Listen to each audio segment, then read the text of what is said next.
Ừ.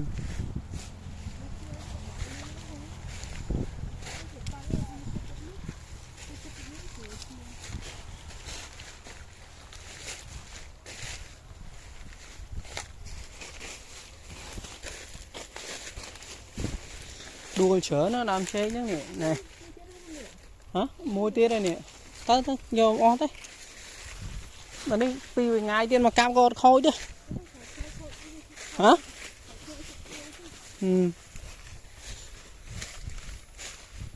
Còn đi fly trong đua lại. Hả?